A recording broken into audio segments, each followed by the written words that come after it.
एक बात बताइए, 800 साल से दरगाह है। जितने प्रधानमंत्री बने हैं देश में, नेहरू से लेकर नरेंद्र मोदी तक, सब चादर बिछाते हैं। साउथ एशिया में जितने हमारे नेबरिंग कंट्रीज़ है, उनसे ऑफिशियल डेलीगेशन जाता है वहाँ पर। एक महबूब इलाही निज़ामुद्दीन औलिया रहमतुल्लाह अलैह के पास, दूसरा ख्वाजा सुल्तान हिंद गरीब नवाज़ के पास। एक बात बताइए, 800 साल से दरगाह है।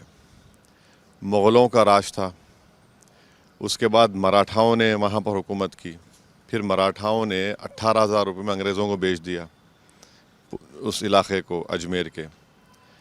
फिर जयपुर की जो रॉयल फैमिली है, उन्होंने वहाँ पर एक सिल्वर कलश चढ़ाया था। जितने मुग़लों के ख़त्म होने के बाद वहाँ की जितनी राजपूताना, उन्होंने उसकी सरपरस्ती की। क्वीन एलिज़ाबेथ 1911 में ही तो हाउस बनाया। अकबर बादशाह था, उसने क़िला बनाया, मस्जिद बनाई। ये हो क्या रहा है कि आप 800 साल के बाद कह रहे हैं कि वो दरगाह नहीं है? क्या मैसेज दे रहे हैं हम भारत का पूरे विश्व में? एक मजाक बना कर रख दिया आप। प्लेसेस ऑफ वर्शिप एक्ट को लोअर कोर्ट क्यों नहीं सुन रहा है? प्लेसेस ऑफ वर्शिप एक्ट को क्यों नहीं मान रहा है? तो इससे तो आप तो देश को एक सोशल प्रॉब्लम्स क्रिएट करेंगे, और ये ठीक नहीं है देश के लिए। बीजेपी से है, अगर डायरेक्टली नहीं है तो इनडायरेक्टली है। आप क्या मैसेज देना चाह रहे हैं? आपने देख लिया संभल में क्या हुआ, 5 लोगों की मौत हो गई। ये इतनी बड़ी पुरानी दरगाह है, पूरे वर्ल्ड रिनाउंड दरगाह है ये, जहाँ पर करोड़ों लोग बिला लिहाज मज़हब मिलत वहाँ पर जाते हैं।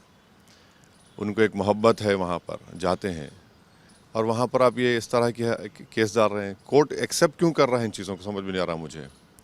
दिल्ली से लॉयर्स लाकर डालते हैं, तो इस रुकेगा कहाँ फिर ये? जो राम मंदिर बाबरी का जजमेंट आया था, मैं उस वक्त से कह रहा हूँ कि सुप्रीम कोर्ट ने जो फैसला दिया आस्था की बुनियाद पर दिया, जो गलत है। और जब DYC चंद्रचूड़ CGI थे, तो उन्होंने इसको रोक लगा सकते थे, रोक नहीं लगाई उन्होंने उसको। वो खुद जजमेंट लिखे राम मंदिर का, जिसमें कई जजेस भी थे, जिसमें उन्होंने प्लेसेस ऑफ वर्शिप एक्ट को कहा कि बेसिक स्ट्रक्चर का हिस्सा है।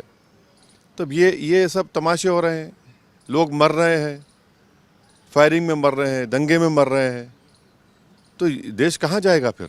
कि ट्रेडिशन बोलता है, ट्रेडिशन को मानेंगे या फिर आप कानून को मानेंगे? मैं भी कोई किताब ला लूँगा तो कल जाकर मैं किसी के इबादत गाह बोल दूँ कि वो मस्जिद थी, बोलूँ मैं? कहाँ रुकेंगे फिर आप? अब जब हमने 91 का एक्ट बना दिया, कानून बना दिया, अच्छा इसमें देखिए, मिनिस्ट्री ऑफ माइनॉरिटी अफेयर्स को पार्टी बनाया, और वो दरगाह कमेटी को बनाती है मिनिस्ट्री ऑफ माइनॉरिटी अफेयर्स, दीवान को बनाते हैं वो लोग। अब क्या जवाब देंगे नरेंद्र मोदी?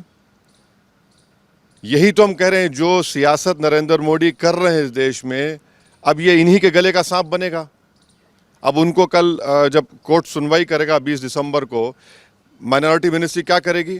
किरण रिजिजू क्या जवाब देंगे? नरेंद्र मोदी की सरकार क्या जवाब देगी? वो दरगाह है बोलेगी, नहीं बोलेगी? वो ASI क्या जवाब देगा? साउथ एशिया के 2 कंट्रीज़ के डेलीगेशन आते हैं, चादर आती है, इंडोनेशिया, मॉरिशस, मालदीव्स, दुनिया के कोने कोने से लोग वहाँ पर आते हैं। इससे ये क्या भारत के हक में है ये सब चीज़ें? ये क्यों नहीं देख रहे हैं बीजेपी सरकार ये?